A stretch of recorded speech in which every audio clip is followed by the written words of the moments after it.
सभी अधिकारी भी मौजूद हैं और यहाँ पे जो हमारे विद्यालय के जो शिक्षिकाएं हैं ये भी आप लोगों के मार्गदर्शन के लिए दिन रात लगे हुए हैं।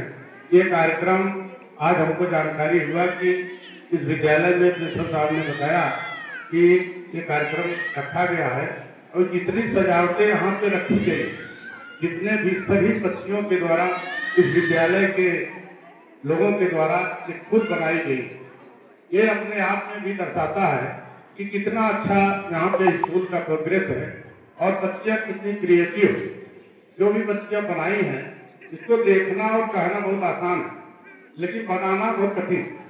लेकिन इन्होंने इस कठिनता को स्वीकार करते हुए बहुत ही कम संसाधनों में इतना अच्छा व्यवस्था देना ये अपने आप में भी गौरवान्वित है। और हम लोग तो पुलिस में हैं क्योंकि हम लोग शिक्षा जगत को छोड़ते हुए पुलिस में आए, लेकिन पुलिस की नौकरी हम लोग जो है बड़ी कठिनाइयों से, ठंडी की रात है इसमें हम लोगों का कष्ट सुनने वाला कोई नहीं है, सुनाने वाले आते हैं। सुबह होता है तो सोए रहते हैं तभी सभी अपनी समस्याएं सुनाते हैं। हम लोगों को सुनने वाला कोई नहीं है, केवल ऊपर वाला है और वही सुनता है। तो सुबह चाय देखने में देखिए तो कोई फोन करता है तो बहुत कम लोग होते हैं जो हम लोग को अपने खुशी में आमंत्रित करते हैं। जैसे हमारी प्रिंसिपल साहिबा हैं, क्षेत्र के बहुत से सम्मानित लोग हैं जो बुलाते हैं, लेकिन सुबह सुबह जो फोन आता है वो बड़ा कष्टकारी आता है कि कोई संकट में होता है तभी याद करता है हम लोगों को। ये भी बड़े सौभाग्य की बात है। सबको ये सौभाग्य नहीं मिलता है कि किसी की मदद करने के लिए कोई उपलब्ध रहे, क्योंकि समस्या तो सबके पास है लेकिन उसका हल करने वाला व्यक्ति भी चाहिए। तो हम लोग निष्ठा से जितना हो सकता है हम लोग अपने कर्तव्यों के लिए लगे रहते हैं और गरीबों की सहायता के लिए भी लगे रहते हैं, क्योंकि हम लोग तो कोई बहुत बड़े टाटा बिरला है नहीं, तो लेकिन जो छोटी उनकी समस्या है वही समाधान हो जाए वही हमारे लिए ये है। तो हम बच्चों के लिए एक चीज कहना चाहते हैं कि देखिए आपकी रुचि होनी चाहिए। जैसे अभी हमारे जो संचालक महोदय हैं उन्होंने बहुत अच्छे ज्ञान भी है और विद्वान भी, उन्होंने बताया है कि जो बच्चे पढ़ना चाहते हैं पढ़ाई में कोई भी रोड़ा नहीं आता। आज के समय में एक बहाना, लोग कहते हैं हम गरीबी में हैं नहीं पढ़ पाते। कोई भी आदमी पढ़ना चाहेगा उसके लिए इतनी संस्थाएं लगी हुई हैं, सरकार लगी हुई है, लोग लगे हुए हैं, आपको आगे बढ़ा ले जाएगा। केवल आप पढ़िए, आप गरीबी की चिंता छोड़ दीजिए।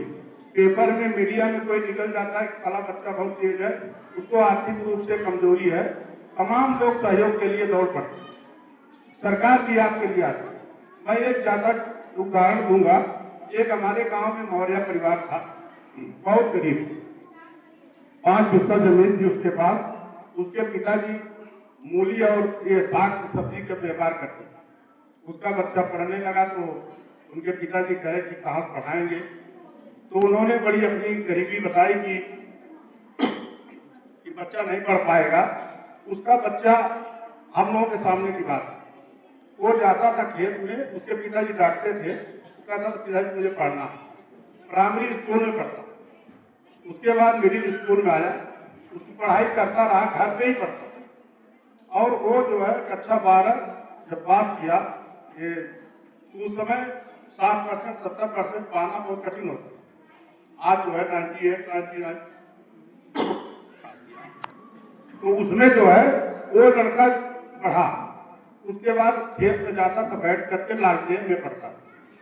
और जब कक्षा 12 पास करके पहली बार पीएमटी होती थी, आज जो नीट है वो पीएमटी होती, पहले साल में ही वो क्वालिफाई करते और केजीएमसी जैसे स्कूल लखनऊ में उसको मिला और उसके पिताजी मजदूरी करके उसको पढ़ाए। उसके बाद वो आगे एमडी भी किया। एमडी करने के बाद आज गैस्ट्रो का कर रहा है कोर्स। गैस्ट्रो अपने यूपी में 10 सीट होती है। तो पढ़ने के लिए कोई पैसा नहीं जरूरत, पढ़ाई करें, आपके चिंता छोड़ दीजिए और